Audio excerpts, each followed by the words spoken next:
The strange scent hit me like an invisible slap the moment Claire placed the plate in front of me. It was my favorite dinner, chicken and mushroom sauce, but something was wrong. The sweet, chemical odor wafting from the food made me frown. I looked at my daughter suspiciously as she forced a smile. "I made it especially for you, Mom," she said in a voice that was trying to be affectionate but sounded hollow. Mark, my son-in-law, sat beside me, completely oblivious to what was happening, scrolling through his phone as usual. Without anyone noticing, with a subtle and calculated movement, I switched my plate with his. An hour later, Mark collapsed, unconscious, onto the table. Claire's screams echoed through the house. "Mark! Mark!" Her voice broke as she tried to wake him, but I already knew the truth. My own daughter had tried to poison me. My hands trembled as I watched the scene unfold before me. The man who had been eating my dinner lay motionless, his face pale, his lips slightly purple. Claire shook him desperately, but her eyes didn't show the genuine surprise she should have felt. It was panic, but the panic of someone who knew exactly what had happened. The ambulance arrived 20 minutes later. The paramedics took Mark away while Claire followed, pretending to be the devastated wife. But I stayed in that kitchen, staring at the 2 empty plates, feeling my world fall apart. My daughter, the little girl I had raised with so much love after being widowed, had tried to kill me. And it had all started 3 days earlier, when I refused her the $200,000 she had asked for to expand her business. I vividly remembered that Tuesday afternoon. Claire had arrived at my house with a binder full of papers, charts, and financial projections. Her small clothing boutique was growing, she said, and she needed capital to open 2 more locations. "Mom, it's a safe investment. In 2 years, I'll double your money," she had insisted with that smile I had known since she was a child. But something in her eyes unsettled me. There was a desperation she was trying to hide behind her entrepreneurial enthusiasm. I had built my textile empire from scratch after my husband died 15 years ago. I knew how to recognize when someone was lying about numbers, when the accounts didn't add up, when there was more to a story. The documents Claire showed me were too perfect, too optimistic. The sales projections looked like they were pulled from a dream, not from market reality. But more than that, there was something in the way Mark watched her from the sofa, something in how they exchanged glances when they thought I wasn't looking. "Claire, my love," I had said in the softest voice I could manage. "Business isn't done with emotions. These numbers don't convince me. I need more time to analyze them." Her face changed instantly. The smile vanished and was replaced by a cold expression I didn't recognize. "Time? Mom, I've been preparing this for months. You don't trust me." Her voice had risen a pitch, becoming sharper, more disparate. Mark had stood up from the sofa with calculated movements. "Mrs. Eleanor, with all due respect, Claire has worked very hard on this project. Perhaps we could consider at least a portion of the money as a show of family support." His voice sounded controlled, but there was something threatening in his words. It was the first time he had dared to contradict me directly in my own home. That night, after they left, I stayed up late thinking about the conversation. Something didn't fit. Claire had always been independent, proud of doing things for herself. Why now did she desperately need my money?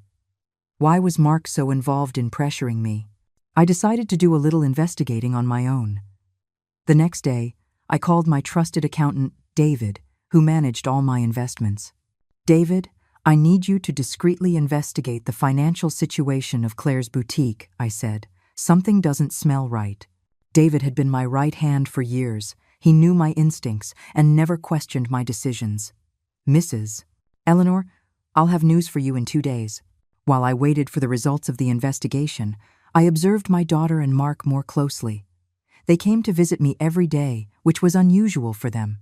Claire seemed more nervous each time, and Mark was constantly on phone calls that he would end abruptly when I entered the room. There was a tension in the air you could cut with a knife. The night before the special dinner, David called me with news that confirmed my worst suspicions. "Mrs. Eleanor, Claire's boutique is bankrupt. She has debts of over $300,000. But there's something worse. Mark has a gambling problem. He owes money to very dangerous people." My heart sank. My child was in serious trouble.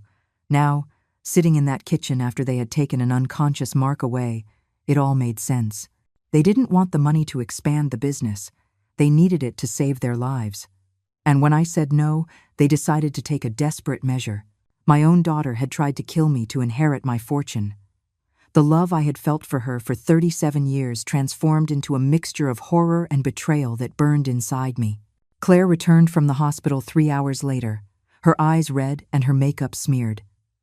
"Mark is stable, but the doctors don't understand what happened," she said in a trembling voice. "They say it was some kind of poisoning." She sat across from me at the kitchen table, in the very spot where it had all happened. Her hands shook as she tried to pour herself a glass of water. "Mom, I need you to tell me exactly what you cooked. The doctors need to know what ingredients you used." I looked her directly in the eye. "I didn't cook anything, Claire. You prepared that special dinner for me, remember?" Her face visibly paled. "Yes, but I used your ingredients, your usual recipe." There was a growing desperation in her voice that confirmed my suspicions. "Why did you switch the plates, Mom? Why did Mark end up eating your portion?" I stood up slowly from the chair, feeling every one of my 69 years in my bones. Because the smell seemed strange to me. "Honey, there was something in that food that shouldn't have been there." Claire avoided my gaze, pretending to check her phone. "I don't know what you're talking about, Mom. You're upset because of what happened. Maybe you should rest." But I couldn't rest. I couldn't pretend I hadn't seen what I had seen. All my life, I had trusted my instincts, and now they were screaming at me that my own daughter had betrayed me in the cruelest way possible. "Claire, look at me," I said in a firm voice. "Look me in the eye and tell me you didn't put anything strange in my food." She glanced up, but only for a second. "Of course not, Mom. How could you even think such a thing?" Her voice sounded offended, but there was something forced in her indignation. "I'm your daughter. I love you. I would never hurt you." Every word sounded hollow, like a poorly rehearsed script. That night, after Claire left for the hospital to be with Mark, I was alone in my house. The stillness was deafening. Every sound, every creak of the floorboards made me jump. I had lived in that house for 30 years, but for the first time, I felt like a stranger in my own home. I walked through the hallways I knew by heart, touching the family photographs that hung on the walls. Claire, as a little girl, smiling with no front teeth. Claire at her graduation, hugging me with pride. Claire at her wedding to Mark, radiant in her ivory dress. When had everything started to change? When had my sweet little girl turned into someone capable of trying to poison her own mother? I mentally reviewed the last few years. After Mark came into our lives, Claire had begun to change gradually. At first, it was small things. She would be late for our family dinners. She seemed more worried about money. She spoke less about her feelings and more about her business plans. Mark had appeared in her life 5 years ago, when she was 32. He was charming, well-dressed, always with a perfect smile and sweet words. But something about him had never quite sat right with me. There was a coldness behind his eyes that unsettled me. When I found out they had gotten married in secret, without even inviting me to the ceremony, I knew something was wrong. "It was spontaneous, Mom," Claire had said. "We decided to just do it, the two of us." But I knew my daughter had always dreamed of a big wedding, with all the family present. The following months were filled with excuses. Mark always had some new project, some promising investment that required money. Claire stopped visiting as often, and when she did, she seemed nervous, as if she were fulfilling an obligation rather than enjoying our time together. Our conversations became superficial, filled with uncomfortable silences. I vividly recalled a conversation we'd had 6 months ago. Claire had come for lunch but had barely touched her food. "Mom, have you ever felt trapped in your own life?" she had asked suddenly. Her question had surprised me. "What do you mean, honey?" She had played with her fork, avoiding my gaze. "Sometimes I feel like I have no control over anything, like someone else is making all the important decisions for me." At the time, I thought she was referring to the stress of her business, the normal pressures of adult life. But now, replaying that conversation, I realized she had been asking for help indirectly. Maybe Mark was already pressuring her, already manipulating her to ask me for money. Maybe my daughter had been a victim before she became a perpetrator. But that didn't justify what she had tried to do. Trying to poison your own mother was a line that could not be crossed, no matter the circumstances. As I wandered through my house that night, I made a decision that would change everything. I couldn't stay silent. I couldn't pretend nothing had happened and go on with my life. The next day, Claire arrived early in the morning. She looked haggard, with deep dark circles under her eyes and disheveled hair. "Mark is still in the hospital," she said without even greeting me. "The doctors say it was poisoning from toxic plants. They're investigating what he could have eaten." She stared at me, searching for a reaction. "Mom, I have to ask you something directly. Are there any plants in your garden that could be toxic?" Her question confirmed she was trying to find an alternative explanation, something to absolve her of responsibility.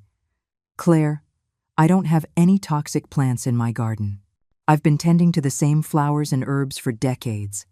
They've never poisoned anyone." My voice was colder than I intended, but I couldn't help it. "Then I don't understand what could have happened," she said, sitting down heavily on the sofa. "It's like someone put something in the food on purpose." Her words hung in the air between us like an unspoken accusation. We both knew the truth, but neither of us was ready to say it out loud yet. "Claire, enough with the lies," I said, in a voice I didn't recognize as my own. It was cold, firm, without the maternal love that had characterized every conversation with her for 37 years. "I know what you did. I know you put something in my food. I know you tried to poison me." The words shot out of my mouth like bullets, each one aimed directly at my daughter's heart. Her face transformed completely. The mask of concern fell away, revealing pure panic. "What are you talking about, Mom? You're crazy. You're making things up because you're upset." But her hands were trembling visibly, and she couldn't hold my gaze. "Why would I do something like that? You're my mother. I love you." I stood up from the sofa, feeling a strength I hadn't felt in years. "Because you desperately need money. Because Mark has gambling debts. Because your boutique is bankrupt, and you owe money to dangerous people." Every word I spoke made her face grow paler. "Yes, Claire, I know everything. I did my research before giving you a final answer about the money." "No, no, no," she stammered, shaking her head frantically. "You don't know what you're talking about. My finances are perfect. My business is growing." But her voice was breaking with every word. "Mom, please, you can't believe these things. Someone is filling your head with lies." "Who, Claire? Who would be lying to me?" "My trusted accountant who has handled my investments for 15 years. The bank records that show your boutique hasn't turned a profit in 8 months?" My voice rose, charged with the anger I had been holding back for days. "Or maybe the private investigator I hired to follow Mark, who confirmed he frequents illegal casinos and owes over $500,000? Claire collapsed onto the sofa, covering her face with her hands. Her shoulders began to shake. "Mom, you don't understand," she whispered through her sobs. "We're desperate. Those people don't forgive. They said if we don't pay soon, they would hurt us." She looked up, tears streaming down her cheeks. "But I never wanted to hurt you. It was Mark's idea. He said it would be quick, that you wouldn't suffer." Her words hit me like a fist to the gut. My own daughter had planned my death. "What did you put in my food, Claire?" My voice was barely a whisper, but it carried an authority that allowed no evasion. "Tell me exactly what you put in my food." "Oleander," she mumbled, so quietly I could barely hear her. "Ground oleander leaves. Mark got them. He said it would look like a natural heart attack." Her confession filled the air between us like an invisible poison. "Mom, please, you have to understand. We had no other choice. They were going to kill us both." I sat down slowly, processing the magnitude of what I had just heard.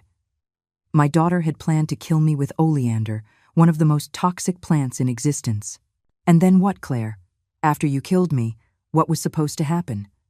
My voice was strangely calm, as if I were discussing the weather and not my own planned murder.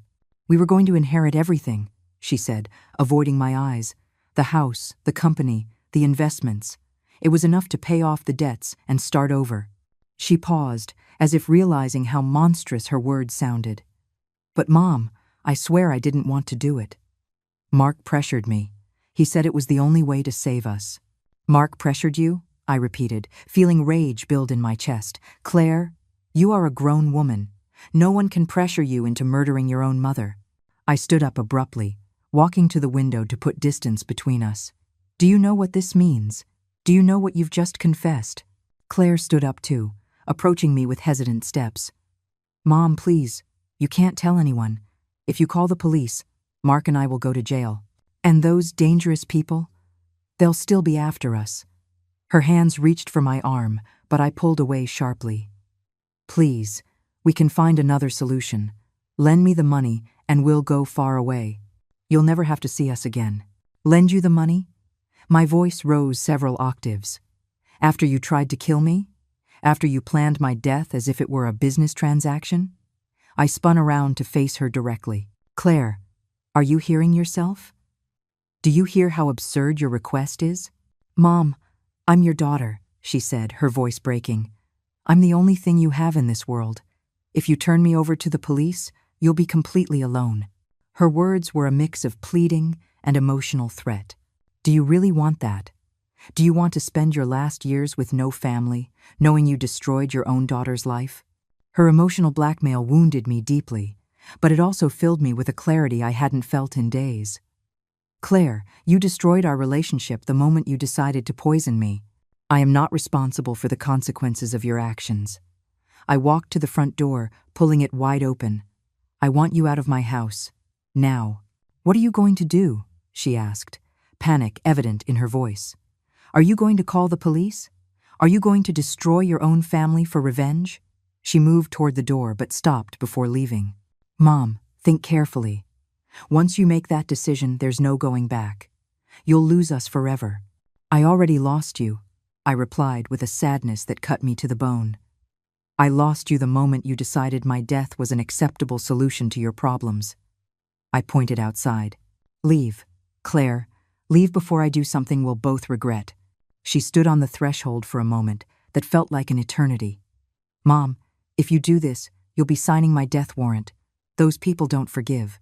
Without the money, Mark and I will have nowhere to hide. Her final plea had a desperate tone that almost broke my resolve. You should have thought of that before you tried to murder me, I said, slowly closing the door. You should have thought of the consequences before you decided my life was worth less than your debts. The sound of the door closing echoed through the house like the end of an era. I stood in the foyer, listening to Claire's footsteps hurrying away down the path. My legs trembled, and I had to lean against the wall to keep from falling. I had thrown my own daughter out of my house after discovering she had tried to kill me. The reality of the situation hit me like an emotional avalanche. I ran out of my house like a fugitive, with no destination in mind, my heart pounding so hard I thought it would burst from my chest. My 69-year-old legs automatically carried me to Brenda's house, my neighbor of 15 years. She was the only person in the world who could understand what I had just been through without judging me as an old woman who had lost her mind. I knocked on her door with desperate pounds, not caring that it was 11 o'clock at night. Brenda, please, open up. It's Eleanor. I need help. My voice was breaking between sobs I had been holding back for hours.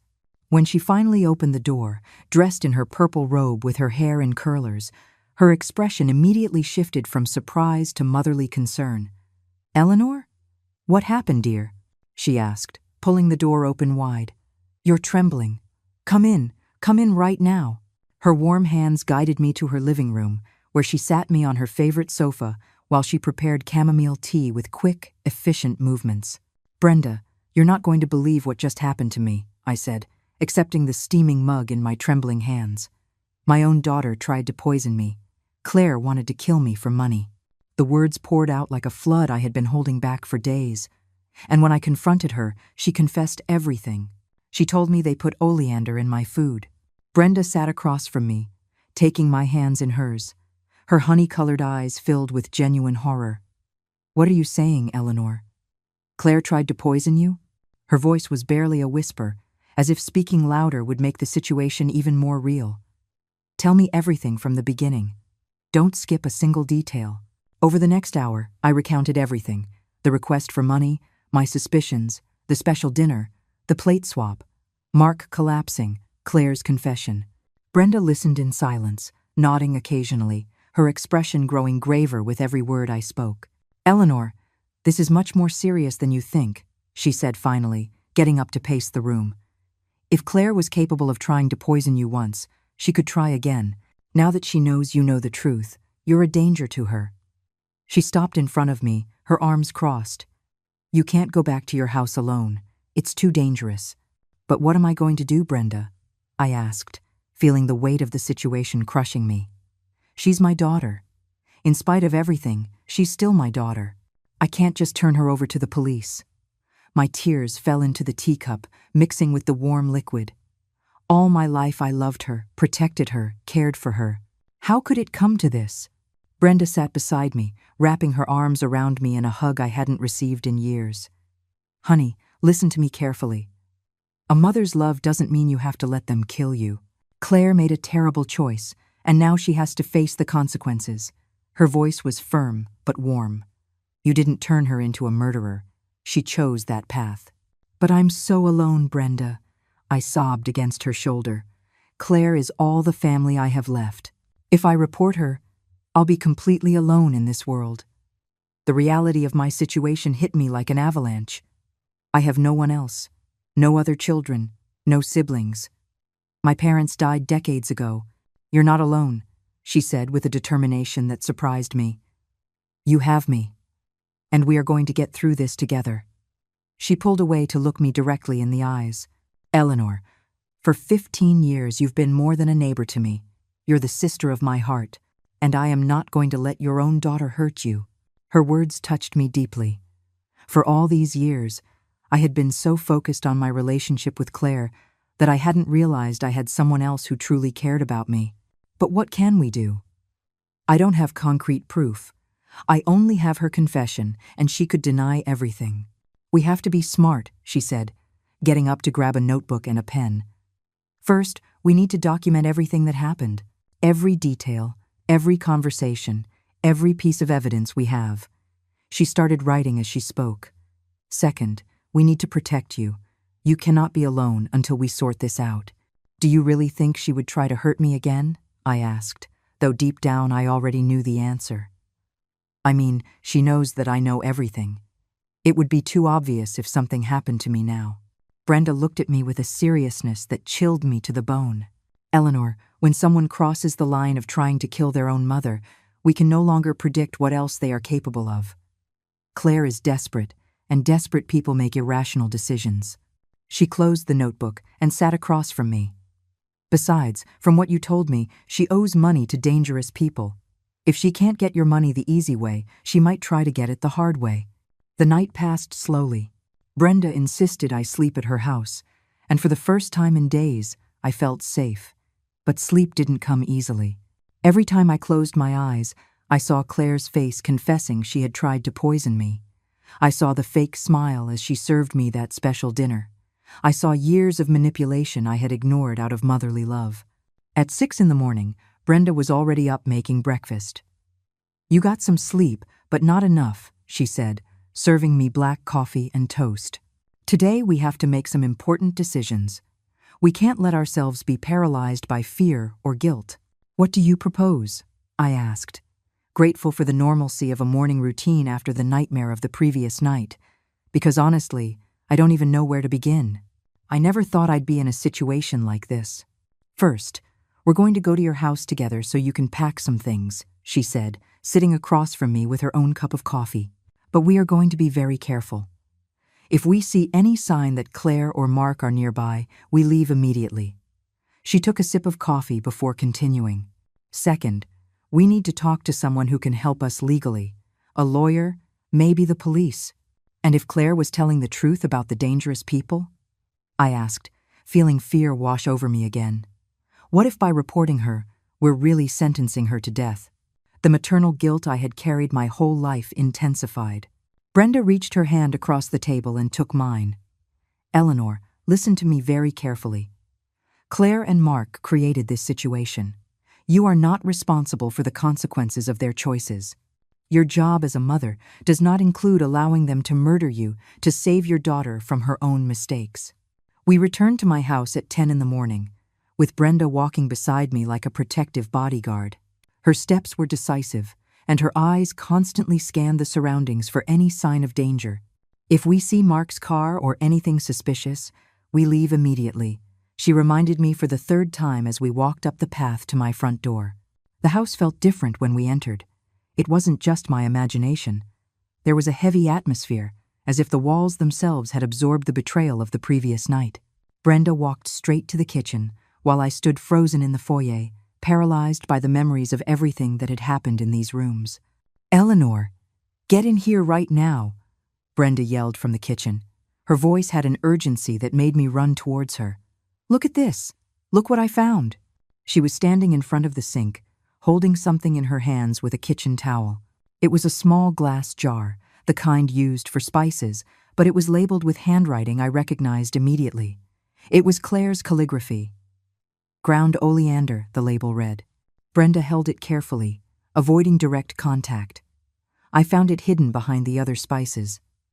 "Your daughter left the evidence right here." My heart stopped completely. Seeing the physical proof of what Claire had done made everything feel even more real, more devastating. "She really did it," I murmured, feeling my legs turn to jelly. "She really brought poison into my house and put it in my food." "There's more," Brenda said, opening the cabinet systematically. "Look, here are used latex gloves in the trash. And this cloth has green residue on it, probably from the leaves she ground up." Every piece of evidence she found was like another stab to my heart. "Eleanor, this wasn't a spur-of-the-moment impulse. This was planned, calculated, premeditated." Brenda started taking pictures of everything with her cell phone. "We need to document every piece of evidence before someone comes to destroy it," she explained, as she photographed the jar from different angles. "If Claire realizes she left these things here, she's going to come back to clean up her tracks." "What else could there be?" I asked, feeling a mix of horror and morbid curiosity. "What else could we find that shows us just how far they planned this?" I started checking my own cabinets, looking for anything out of place. "Let's check her room," Brenda suggested. "The room where she stayed when she came to visit. Maybe she left something there too." We went upstairs to the second floor, where Claire had spent so many nights during her childhood and youth. The room was still decorated just as she had left it when she moved in with Mark. Brenda went straight to the desk, checking drawers and papers. "There's something here," she said, pulling out a sheet of paper that was folded under a book. "It's a handwritten list." She unfolded the paper and began to read aloud. "Oleander get fresh leaves. Gloves, mortar, and pestle to crush. Opportunity, special dinner. After, call ambulance after 30 minutes. The list was written in Claire's clear, neat handwriting, the same handwriting I had seen on thousands of loving notes she wrote to me as a child. Seeing those words written in her own hand made reality hit me like an emotional tsunami. "It's a to-do list for my murder," I said, my voice breaking. "My daughter made a list of instructions to kill me." "There's more," Brenda continued, checking the rest of the paper. "It says here, we'll check if change is needed. Approximate liquid inheritance, 2.8 million. Mark's debts, 500,000. Enough left over for a new life. Eleanor, they calculated exactly how much money they would get from your death." I sat heavily on the bed where Claire had slept as a child. The same pink bedsheets she had chosen when she was 12 were still there, washed and ironed, waiting for her next visit. How could I have been so blind? I wondered aloud. How did I not see that my own daughter had turned into this? Brenda sat next to me, taking my hands in hers. "Because you're a mother who loves her daughter. Because you trusted her, as you should. You did nothing wrong, Eleanor. She chose this path." Her words were comforting, but they couldn't erase the guilt that was eating away at my soul. "Let's keep looking," she said softly. "The more evidence we have, the stronger we'll be when we decide what to do." We continued to search the room methodically. In the closet behind old shoeboxes, Brenda found something that made our blood run cold. "Eleanor, come see this," she called, her voice trembling. In her hands, she held a manila envelope full of documents. "These are copies of your will, bank statements, insurance policies." She sorted through the papers one by one. "Here are handwritten calculations on how long it would take to liquidate your investments after your death." The envelope also contained something that broke me completely. A letter I had never seen, addressed to me, dated 3 weeks ago. "Dear Mom," the letter began in Claire's handwriting. "If you are reading this, it means something went wrong with our plan. I want you to know that I never wanted to hurt you, but we had no other choice. Mark and I are in real danger, and your death was the only way to get the money quickly." Brenda continued reading the letter aloud. "Please, forgive me. I know it's terrible, but I hoped it would be quick and that you wouldn't suffer. The oleander we are going to use will cause a heart attack that will seem natural. The doctors will think it was age and stress. They will never know it was intentional." The letter went on with specific details about how they planned to dispose of the evidence, how they would act like a grieving daughter during the funeral, and how they would distribute the money once they received the inheritance. After paying off Mark's debts, we plan to move to another country where we can start over. Maybe Costa Rica or Panama, where our money will go further. "It's a complete manual on how to murder your mother and get away with it," Brenda said, disgust evident in her voice. "Eleanor, this proves it wasn't a desperate last-minute decision. They've been planning this for weeks." She folded the letter carefully and put it back in the envelope. We also found a second sheet with detailed numbers and calculations. "Here's the complete financial plan," Brenda said, studying the numbers. They calculated exactly how much they needed to pay their debts, how much they would have left to live on, and even researched the cost of living in different countries. "This is chilling." "What else is in that envelope?" I asked, though I wasn't sure I wanted to know. Each revelation was worse than the last, and I felt like I was discovering my daughter was a complete stranger. "There are receipts," Brenda said, pulling out several small slips of paper. A receipt from a nursery for special ornamental plants, a printed internet search on symptoms of oleander poisoning. "And this," she paused, looking at a paper with a shocked expression. "It's a search on how to act like a grieving relative to avoid police suspicion."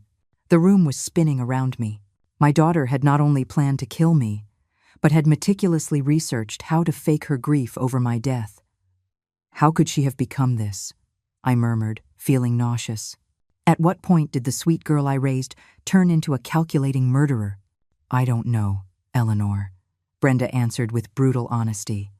"But what I do know is that we have enough evidence to prove this was premeditated. You can no longer have any doubts about what to do. This goes far beyond a mistake or a desperate decision." Brenda closed the envelope with all the evidence and looked at me with a determination I had never seen in her. "Eleanor, we need professional help immediately. This is no longer something we can handle on our own." Her voice was firm, but I could detect the fear she was trying to hide. "We have to call the police and a lawyer. There's no turning back now." "Wait," I said, panicking at the thought of involving the authorities. "Can't we try to solve this as a family first? Maybe if I confront Claire with all this evidence, we can reach some kind of agreement." I knew it sounded ridiculous, but the mother in me still clung to the hope that there was a solution that wouldn't completely destroy my daughter. Brenda took me by the shoulders and looked me directly in the eyes. "Eleanor, listen to me very carefully. Your daughter wrote a detailed manual on how to murder you and get away with it. There is no family agreement possible here. This is attempted premeditated murder." Her voice softened, but remained just as firm.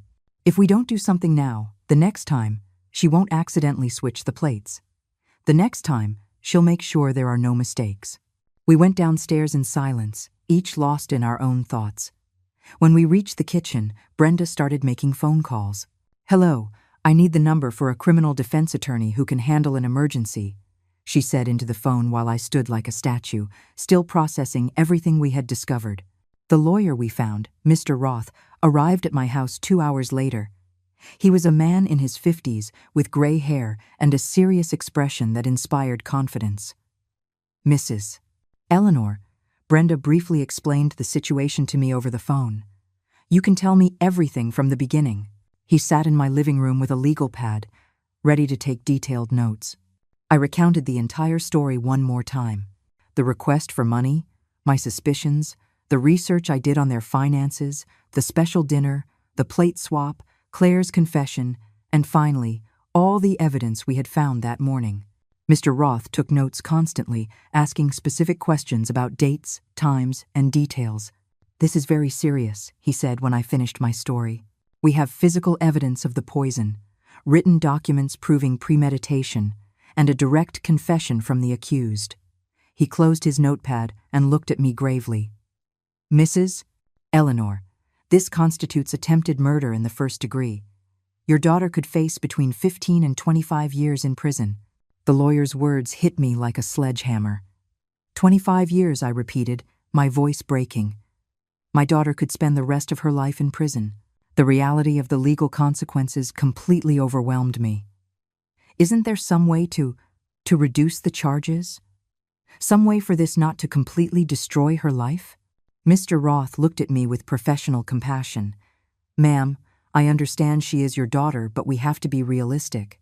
The level of planning you describe, the documentary evidence, the fact that she researched specific methods of poisoning, all of this points to a highly premeditated crime. He paused before continuing. However, the fact that you survived could work in her favor in a plea negotiation. What if I don't press charges? I asked, clinging to any possibility of protecting Claire. What if I just let her go and never speak of this? I knew it was a desperate question, but I needed to know all my options. Brenda intervened before Mr. Roth could answer. Eleanor, are you listening to yourself? You want to let someone who tried to murder you go free so she can try again? Her voice held a frustration I had never heard directed at me before.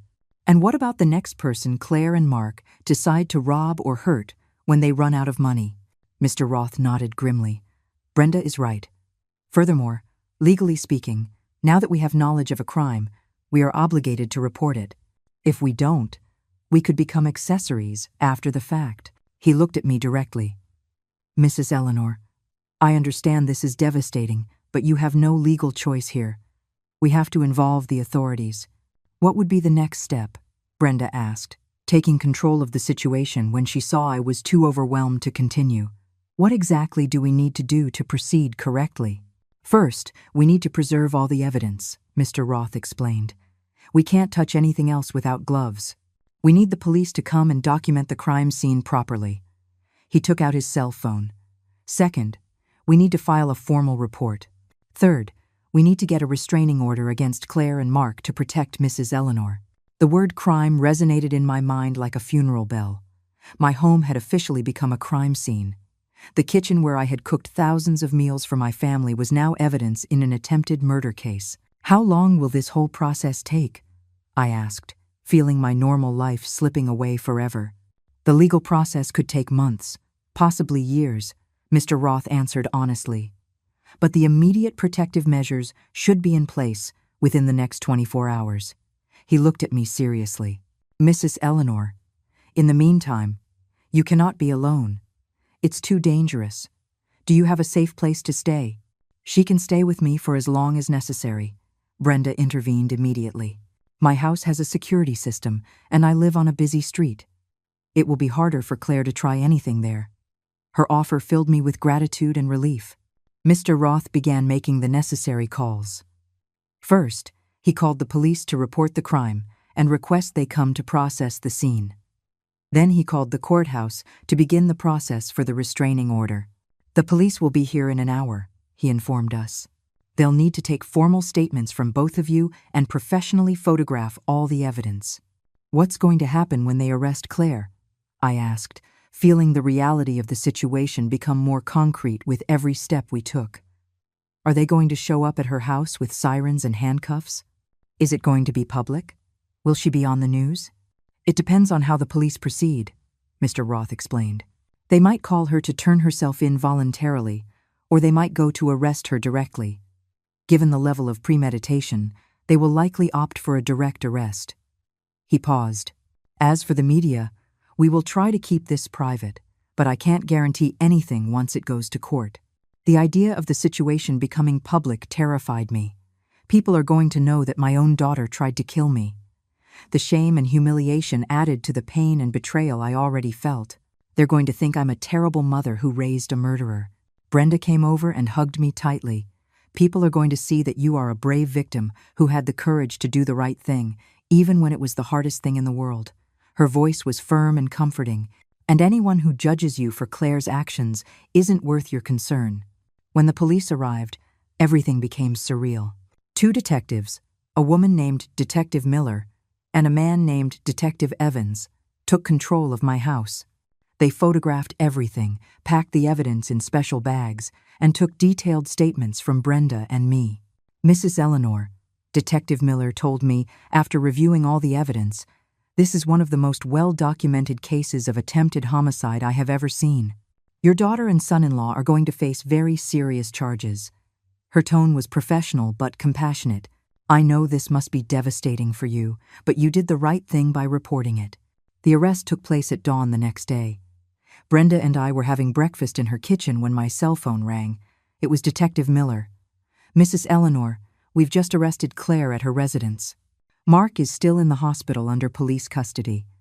Her voice was professional, but I could detect a certain satisfaction. Claire resisted arrest and denied everything initially, but when we showed her the evidence, she broke down completely. My hands shook so much I almost dropped the phone. Knowing my daughter was in a police cell brought a mixture of relief and devastation I didn't know how to process. What happens now? I asked, as Brenda took my free hand for support. There will be an arraignment this afternoon at 3 o'clock, the detective explained. You can attend if you wish, but it's not mandatory. We also want to inform you that we found more evidence at Claire's house. She had a whole notebook with detailed plans, including alternative ways to harm you if the poison didn't work. Those words hit me like a fist in the stomach. My daughter had not only planned to poison me, but she had backup plans to murder me in other ways. What kind of alternative plans? I asked, though I wasn't sure I wanted to know the answer. I'd rather not go into detail over the phone, the detective replied diplomatically. But I can tell you, this confirms that the poisoning attempt was not a desperate impulse. It was part of a very elaborate plan to obtain your inheritance. She paused. Mrs. Eleanor, we also discovered that Mark owes money to more dangerous criminal organizations than we initially thought. After I hung up, I sat in silence for several minutes. Brenda respected my need to process the information without pressuring me to speak. Finally, I broke the silence. Brenda, I think I want to go to the hearing. I need to look her in the eye. I need to hear what she has to say now that she can't lie anymore. Are you sure? Brenda asked with concern. It's going to be very difficult emotionally. Seeing Claire in handcuffs, hearing the formal charges. She moved closer to me. You don't have to torture yourself by witnessing that. You can stay away and let justice take its course. No, I replied with a determination that surprised me. I've spent my whole life protecting her from the consequences of her actions. I was always the mother who fixed her problems, who defended her when she got into trouble, who gave her second chances. I stood up from the table, feeling a strange clarity. This time, I need to see her face the real consequences of what she did. We arrived at the courthouse 2 hours before the hearing. Mr. Roth met us at the entrance and explained exactly what to expect. Claire will enter in handcuffs and a prison uniform. The judge will read the formal charges: attempted murder in the first degree, conspiracy to commit murder, and possession of a toxic substance with criminal intent. His voice was serious. Afterward, the defense attorney will ask for bail, and the prosecution will argue that she should remain in custody. When we entered the courtroom, my heart was beating so fast I thought everyone could hear it. The room was cold and impersonal, with wooden benches and fluorescent lights that gave it a somber look. I sat in the front row, with Brenda beside me and Mr. Roth behind us. When they brought Claire in, I almost didn't recognize her. Her hair was a mess, her face swollen from crying, and the orange jumpsuit made her look small and vulnerable. But what struck me most were her eyes. When she saw me sitting in the front row, her expression changed from sadness to something I can only describe as pure hatred. "Mom," she muttered as she passed near me, but her tone held no love or remorse. It held resentment, as if I were the one to blame for her current situation. "Are you really going to do this? Are you really going to destroy your own family?" I didn't answer her. I couldn't. Seeing my daughter in that situation broke my heart, but knowing she still blamed me for her actions confirmed I had made the right decision. Claire wasn't sorry. She was angry she had been caught. The judge, an older man named Judge Thompson, entered and the hearing began. "The State versus Claire Peterson," the clerk announced. "Charges of attempted murder in the first degree, conspiracy to commit murder, and possession of a toxic substance with criminal intent." When the prosecutor began to read the specific details of the charges, describing how Claire had planned my death, how she had researched methods of poisoning, how she had written detailed to-do lists. My daughter slumped in her chair. For the first time, she seemed to truly understand the magnitude of what she had done. "How do you plead?"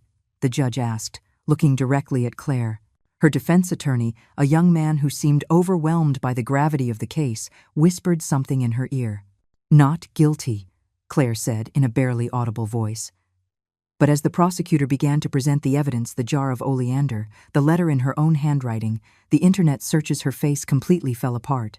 "Your Honor," the prosecutor said, "the defendant meticulously planned the murder of her own mother to obtain an inheritance of nearly $3 million. We have physical evidence, documents written by the accused, and a direct confession." He held up the envelope with all the evidence. This was not a crime of passion. It was a calculated murder that failed only by chance. The defense attorney tried to argue for bail, explaining that Claire was a mother, had no criminal record, and had been under extreme pressure from her husband's debts.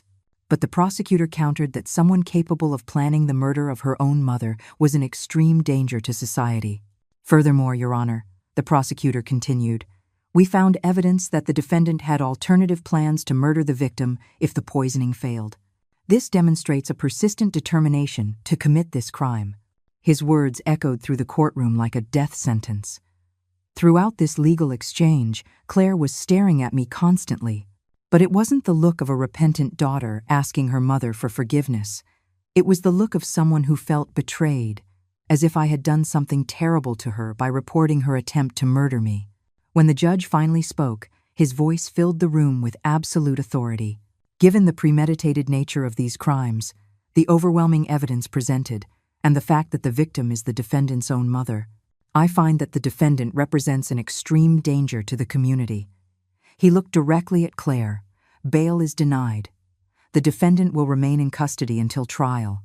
The sound of the judge's gavel echoed like thunder. Claire completely broke down, sobbing uncontrollably. "Mom!" she screamed as the officers led her away. "Mom, please, you can't do this. I'm your daughter, your only family." But I remained silent. Watching my daughter being led away in handcuffs was one of the most painful moments of my life, but also the most necessary. For the first time in 37 years, I didn't run to rescue her from the consequences of her actions. Mr. Roth walked us out of the courthouse. "Now comes the hard part," he explained. "The legal process is going to take months. Claire will probably try to negotiate a plea deal to reduce her sentence." He looked at me with compassion. "Eleanor, are you prepared for this? Because it's going to get worse before it gets better." "I'm prepared," I answered, and for the first time in days, I truly believed it. I'm prepared to do what I should have done years ago. Let Claire face the real consequences of her decisions. The next 3 months were a whirlwind of legal proceedings, hearings, and increasingly disturbing revelations about my daughter's true nature. Mr. Roth kept me informed of every development in the case, and each new piece of evidence that emerged painted a portrait of Claire that I struggled to recognize as the child I had raised. "Eleanor, I need to talk to you about something we discovered," Mr. Roth said during one of our weekly meetings in his office. His expression was graver than usual, which was saying a lot given the seriousness of the case. "The investigation has revealed that this was not Claire's first attempt to harm someone for money." I froze in my chair. "What do you mean it wasn't the first attempt?" My voice was barely a whisper. "She's tried to poison someone else?" The possibility that my daughter was a serial killer terrified me more than I thought possible. "Not exactly poisoning," Mr. Roth explained carefully. "But they found evidence that 2 years ago, she deliberately caused her mother-in-law to fall down the stairs. The woman survived, but suffered serious injuries. At the time, everyone thought it was an accident." He opened a folder full of documents. They also discovered that Claire had been stealing money from elderly people in the neighborhood, offering to do their shopping and keeping the change. Each revelation was like another nail in the coffin of the daughter I thought I knew. "Why did no one tell me about these incidents?" I asked, feeling a mix of horror and shame. "Why didn't anyone come to me and say my daughter was hurting people?" "They were isolated incidents that seemed accidental or minor," Mr. Roth replied. "No one connected the dots until now. But the DA is using this pattern of behavior to show that Claire is a serial predator who preys on vulnerable people. He closed the folder and looked at me directly. Eleanor, this means she will likely receive a much harsher sentence than we originally thought. During those weeks, Claire tried to contact me multiple times from jail. Phone calls that I rejected, letters that Brenda intercepted before I could read them, and even attempts to send messages through other people. But I stood firm in my decision to have no contact with her. Aren't you curious what she has to say? Brenda asked me one afternoon as we burned another unopened letter from Claire in the fireplace. Don't you want to know if she's finally sorry? We were sitting in her garden, drinking tea, and watching the sunset. No, I replied with a certainty that surprised me. Because I know she isn't sorry for the crime. She's sorry she got caught. I took a sip of my tea, feeling a calm I hadn't experienced in years. Her entire life, Claire has used the right words to manipulate my emotions. I'm not giving her another chance to do it. The real final confrontation came when Mark finally recovered enough to be questioned. Mr. Roth called me after he testified to the DA's office.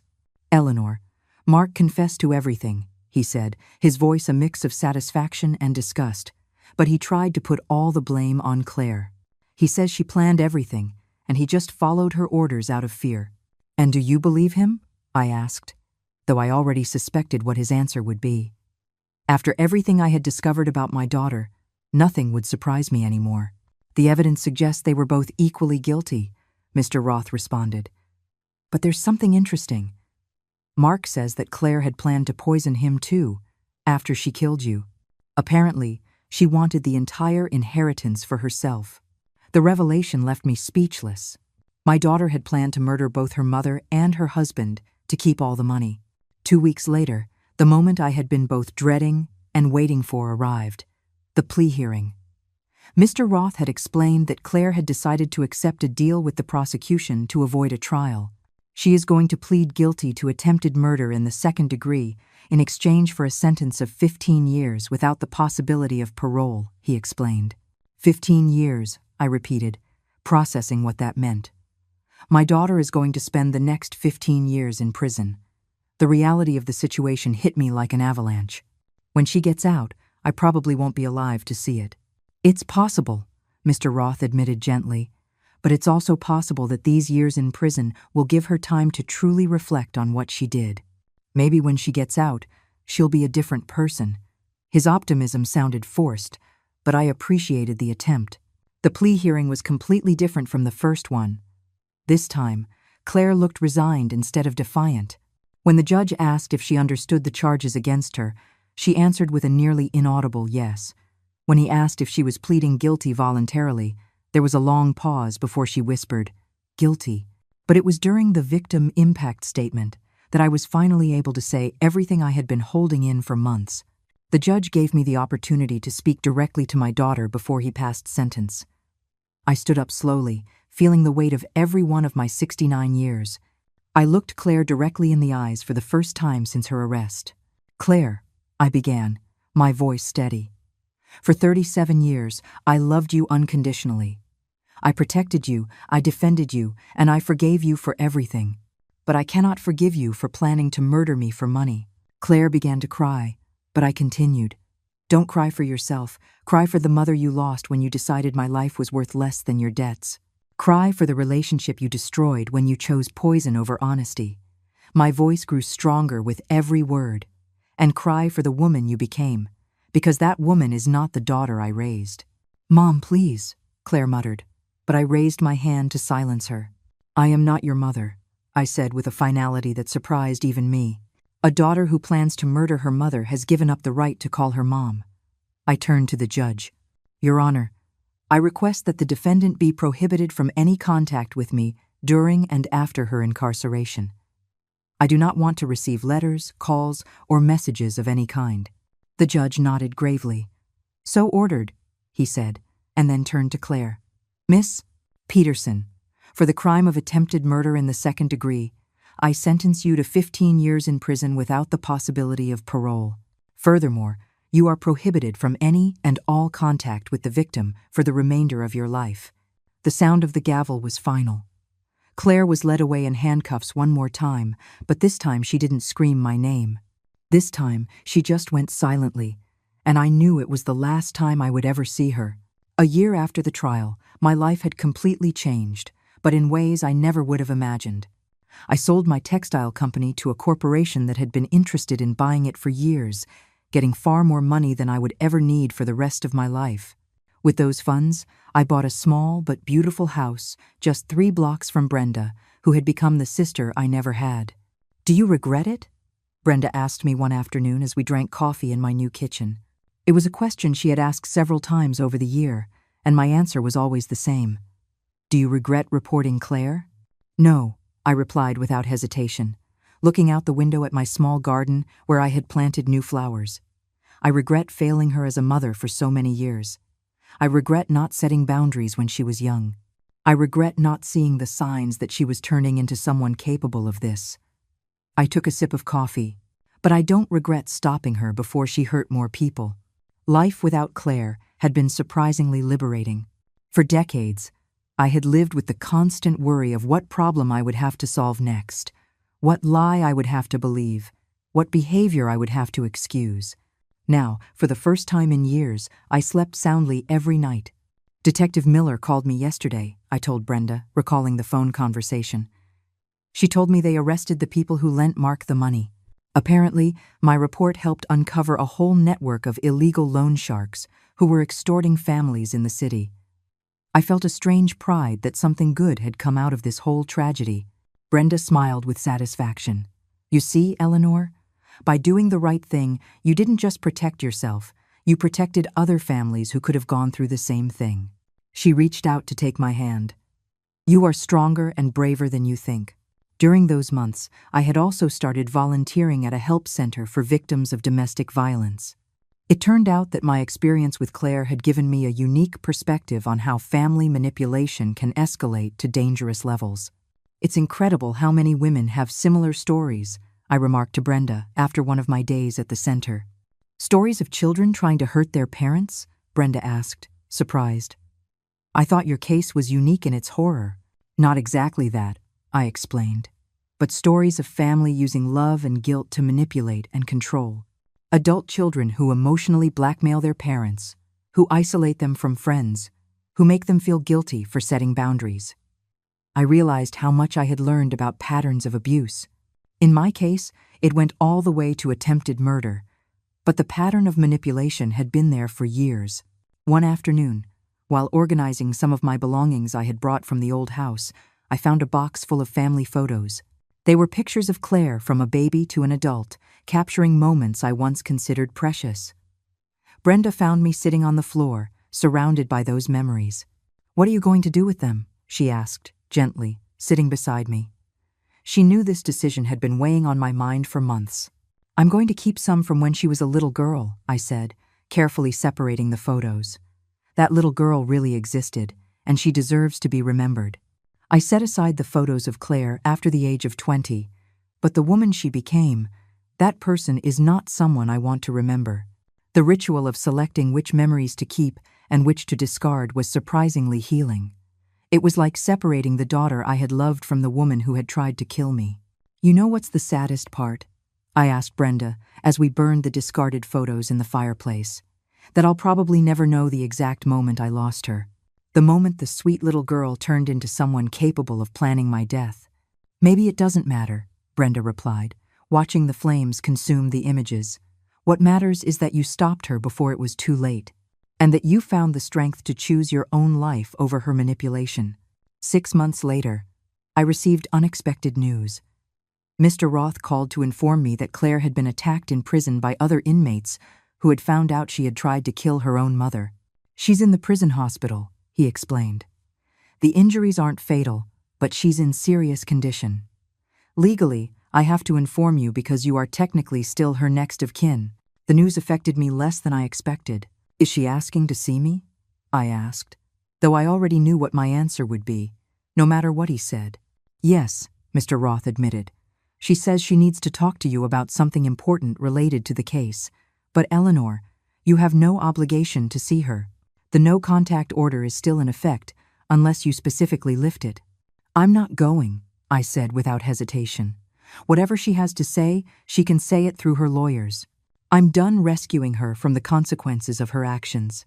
I hung up the phone feeling a peace that confirmed I had made the right decision. That evening, Brenda and I made a special dinner to celebrate what we had started calling my rebirth.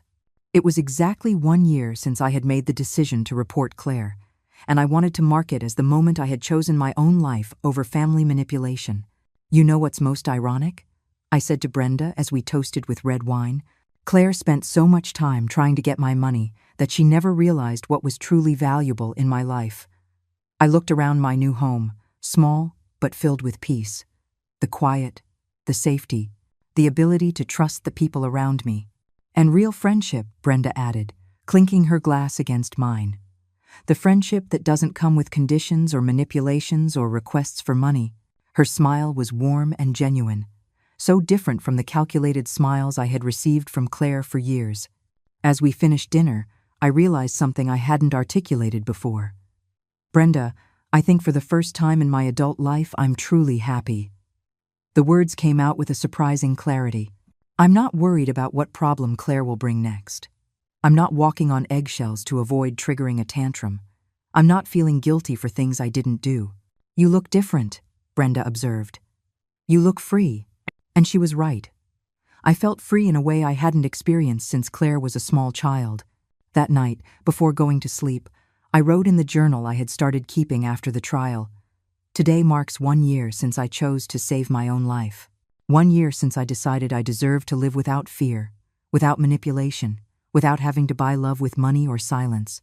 Claire tried to kill me to get my inheritance, but in the end, she gave me the greatest gift of all, my freedom."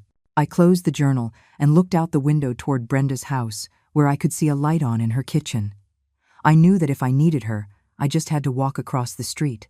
For the first time in decades, I had a real family, a chosen family, based on mutual respect and genuine love, not on blood obligations or emotional blackmail. At 70 years old, I had finally found my real home. It wasn't a large house filled with painful memories, but a small, safe place where I could be myself without fear, where no one was going to try to poison my food, where every day was a chance to live in peace. "Now," I murmured to myself before turning off the light, "I am truly home."